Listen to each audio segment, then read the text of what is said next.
When someone dies, there's always a lot of talk about what they would have wanted, but sometimes it turns out that all that talk is nothing more than opportunistic lies pushed by people who want to profit off their memory. Stick around to learn more.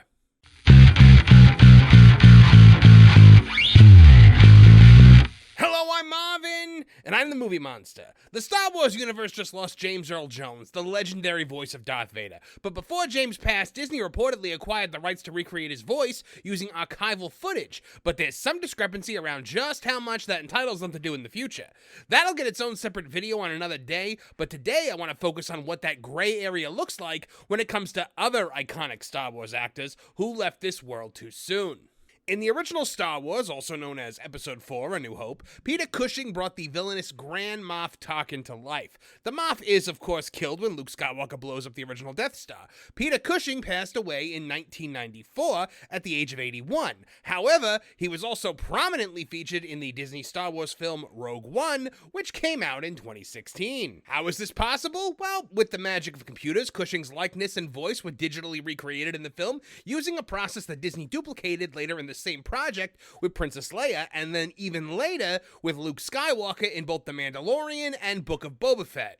Now, with Luke, it's a little different. Mark Hamill is very much alive and very much outspoken.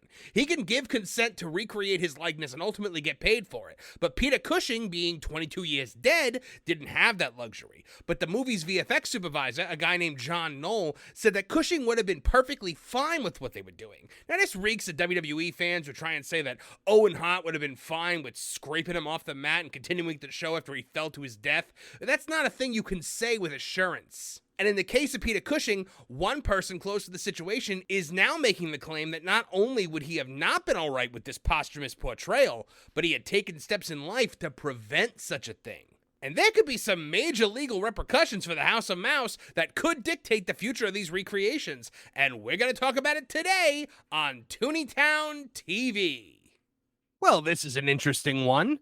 Star Wars movie sued for digital recreation of Peter Cushing's appearance. So Peter Cushing obviously played famously Grand Moff Tarkin in Star Wars Episode 4, A New Hope, one of the most iconic Star Wars villains of all time, even though he was only in one movie. Well, technically now two. They brought him back to life for Rogue One, a Star Wars story after more than 20 years of death. And I'm talking real life death. I don't mean death on the Death Star. And now apparently they're getting sued for it because, maybe we don't really know what Peter Cushing would have wanted, but maybe his friend does. So we're going to take a look at this. This is a really interesting story, guys, that not a lot of people are really talking about. So I can't wait to dive into this. The makers of Rogue One, a Star Wars story, are being sued over the image rights of actor Peter Cushing, whose image was resurrected for the 2016 film. Now, Cushing, who passed away in 1994 from cancer, had played the character Grand Moff Tarkin in the original Star Wars A New Hope movie back in 1977. By the way, this story comes to us from The Independent, and it is written by Greg Evans. Barring a small animated cameo in 2005's Revenge of the Sith, I didn't realize that was animated. I thought that was just an actor they got that kind of looked like him, that they kind of gimmicked up. And younger versions of the character, voiced by Stephen Stanton, Tarkin had been mostly unused in the Star Wars universe following Cushing's passing. Yes, he was used in the Clone Wars and Rebels cartoon series, and used beautifully. They really fleshed his character out there. It was great. He's also in the Darth Vader canon comics that Disney Marvel put out, and he's really good in those too. I mean, the character is just tremendous. I always loved him. However, Rogue One opted to resurrect the character and Cushing's likeness for the critically acclaimed prequel starring Felicity Jones and Mickelson. Guy Henry appeared as Cushing's body double and voice, while the late great actor's face was digitally reconstructed. The same film also used a digital recreation of a younger version of Carrie Fisher as Princess Leia.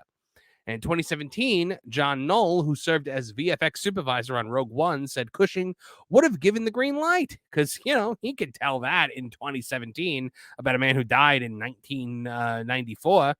Because we weren't doing anything that I think Peter Cushing would have objected to. Yeah, because did you know him? I don't know. Did John Knoll ever meet Peter Cushing? Does he know anything about him? Because, if he did, maybe he doesn't think Grand Moff Tarkin would have had a problem with it, but he probably would have. Because I think this work was done with a great deal of affection and care. Yeah, so much affection and care. You slapped his face up there on a body double and then held for applause, which, by the way, my theater applauded, and I was one of the people that applauded. And it wasn't until I really thought about it later, and I had no issue with it because I thought that his family was getting a big fat check for it. I was like, oh, well, good for Peter Cushing's estate. Like I'm glad his, the people he left behind are going to be, receiving some financial compensation for their long dead relative. But apparently not. So we're gonna get to that. One of Cushing's oldest friends, Kevin Francis, is claiming that the actor never gave anyone permission to reproduce his appearance via special effects without his prior authorization. Now, the prior authorization of Kevin Francis. The pair worked on a number of movies together, including The Ghoul, Legend of the Werewolf, and The Masks of Death. He claims that the agreement was made between Cushing and himself in 1993 before the actor died while they were preparing to make a film called A Heritage of Horror, which was never completed. The Times reports that on Monday, the 9th of September, the Disney Group, who owned the rights to Star Wars and made Rogue One, failed to have Francis's claims for unjust enrichment dismissed from the High Court. Francis's company, Tyburn Film Productions, has also brought forward claims against Rogue One producers Lunac Heavy Industries, as well as Cushing's agency and the executives of his state. Now, Lucasfilm has protested the case, claiming that they didn't need permission to recreate Cushing's image when A New Hope was remastered in 1997, and that $37,000 was paid to his estate to clear the use of his appearance. $37,000 from a Hollywood studio for a major movie? For the likeness of a major actor in a major role? Come on. That's a pittance. After dismissing Disney's appeal, High Court Judge Tom Mitchison said, I am also not persuaded that the case is unarguable to the standard required to give summary judgment or to strike it out. He added, in an area of developing law, it is very difficult to decide where the boundaries might lie in the absence of a full factual inquiry. This is fascinating. So now, here's the question: did Peter Cushing actually, put in writing with his friend that he could not be digitally recreated in a film without his permission, without his friend's permission? Not even Peter Cushing's permission because he's dead, but his friend's permission. He trusted this guy apparently well enough to say that he was the guy that had to give the okay if somebody was going to digitally recreate him. Now, in 1994, that would be a tremendous amount of foresight because we weren't even talking about recreating people digitally at the time. Now let's switch over to Bounding into Comics. Our old friend Spencer Bakuli, who is a regular contributor to Toonie Talk TV on Thursday nights at 8 p.m., says after a UK judge denies Disney's attempt to dismiss lawsuit alleging Peter Cushing's likeness was used without permission in Rogue One, headed to trial. So Disney claimed, according to Spencer here, that in their initial response to the lawsuit, they said that both the terms of Cushing's original New Hope contract and their assumption that the nature of the special effects used did not technically violate Cushing's request, they originally believed they did not need to receive any sort of special permission to have him appear in Rogue One. Wait, how would what they did not violate his request to not be recreated digitally? He was 100% recreated digitally. So here's another. The company defended their use of the likeness on the grounds that they were a bona fide purchaser for value of the rights to Cushing's image. So as of this writing, Disney and Francis's court case has yet to receive an official trial date. But man, oh man, are we ever going to cover this one? Yeah, there he is in all his recreated glory. Look how look how stellar that looks. It's just, when they do these deep fakes, or this wasn't even a deep fake. This was something before deep fake. There's just something off, right? Like, even if it looks well enough, like this one kind of did, your eye is just kind of confused by it because you understand that there's something going on there that shouldn't be going on. So it's very interesting. Look, I liked the way they were able to recreate James Earl Jones's voice in the Obi-Wan series. It was one of the only things I liked about the Obi-Wan series. You were able to turn Hayden Christensen into James Earl Jones, and I thought that was pretty cool.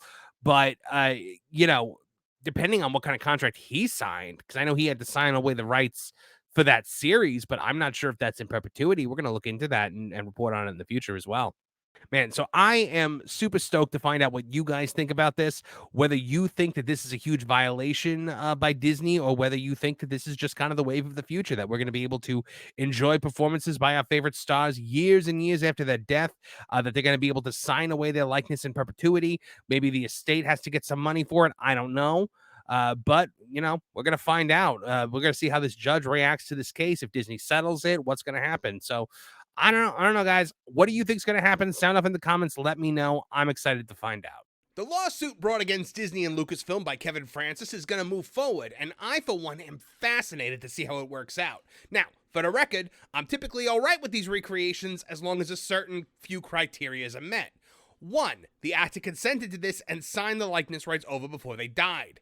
2. The actor's estate is given ample compensation as though their loved one actually appeared in the movie. For example, if they recreate James Earl Jones as Darth Vader in a future project, I want his family to get a big fat check that James would have gotten for playing such a role. It's only fair.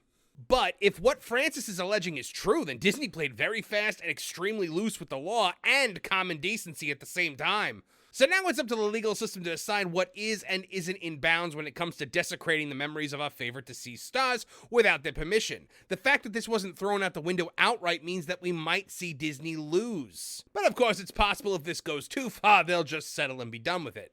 However, I want to know what you guys feel. Do you agree with the idea of bringing dead actors and personalities back like this? Are you okay with it as long as the actor has worked out some kind of deal with the studio beforehand, as James Earl Jones may or may not have done? Sound off in the comments below and let me know.